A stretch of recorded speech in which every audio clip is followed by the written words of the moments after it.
Now it's time that we bisect the eye and open it up to look at the internal features.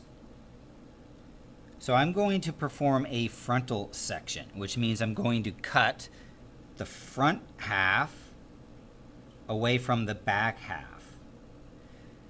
Now, if you guys were here in class doing this with me, I would be warning you about some of the hazards of doing this.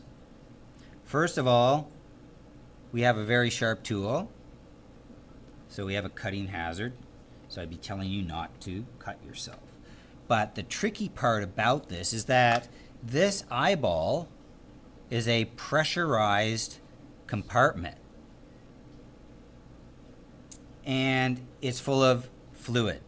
So if I start poking, trying to cut it with my scalpel too aggressively, it might pop and squirt fluid, which includes preserving fluid, all over the place. So we want to avoid that from happening, which means trying to nick it through so that the pressure isn't able to build up and pop out at us. All right, so what I'm going to do is try to find a nice angle, and then I'm going to just gently slit it.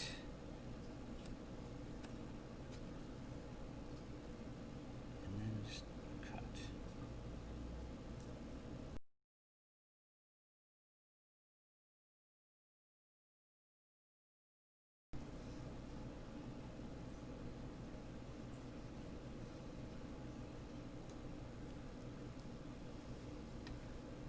Okay, there we have it. I performed the frontal section.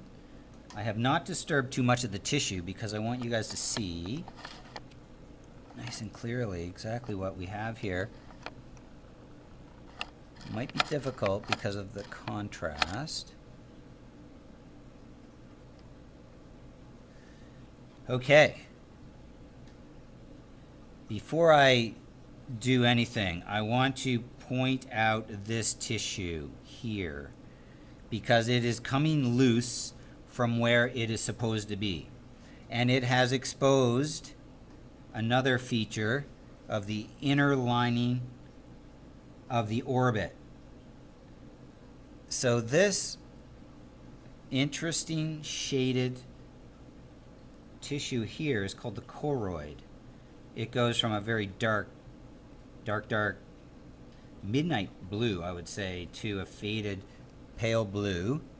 Now I've just torn the retina away from the front of the eye, and the retina should be lining the back of the orbit and the entire orbit on the interior, something like this, covering the choroid.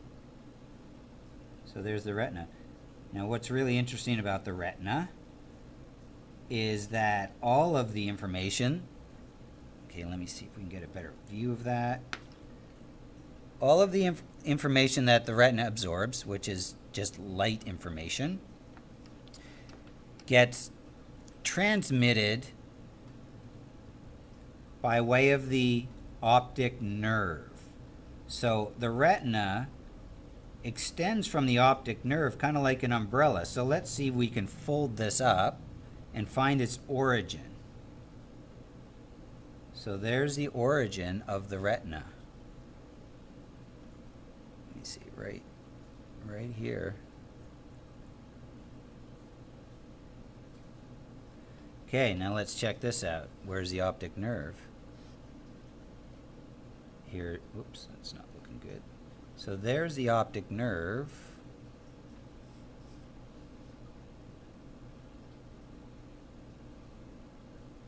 And that's where it enters the back of the eye. Okay, so I'm going to remove this retina, and you're going to see exactly where that optic nerve attached.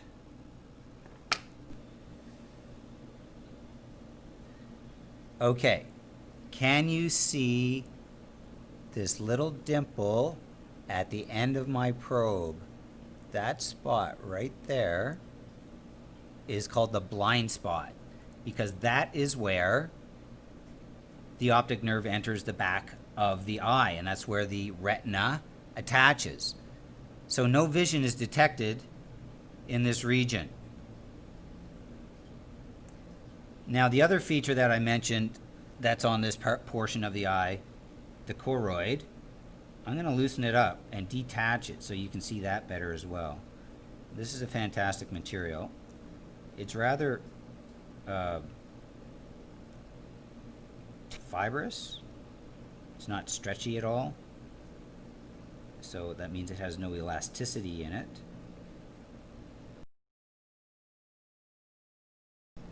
All right, so here's the choroid.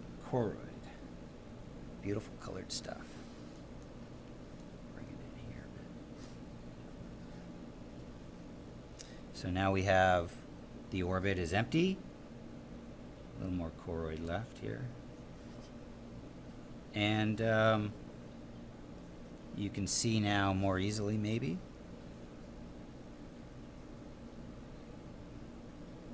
The blind spot where the optic nerve goes in.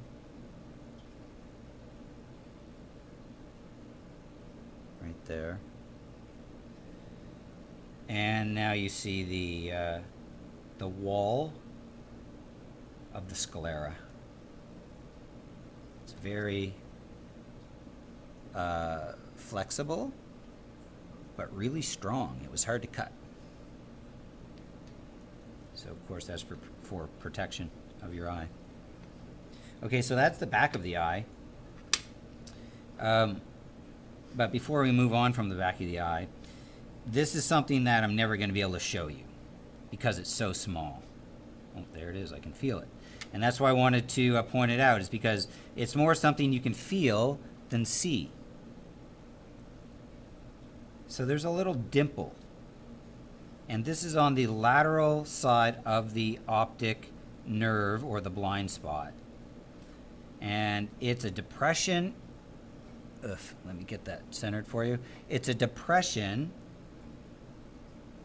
in the sclera that I can feel with the tip of my probe. I can feel it bumping right there. And it's about 1 millimeter big. It's just tiny.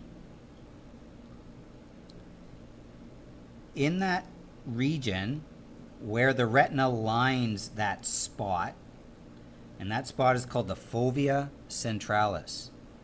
That is where all of your focusing occurs, the fine focus. So that's all of the structures in the back of the eye.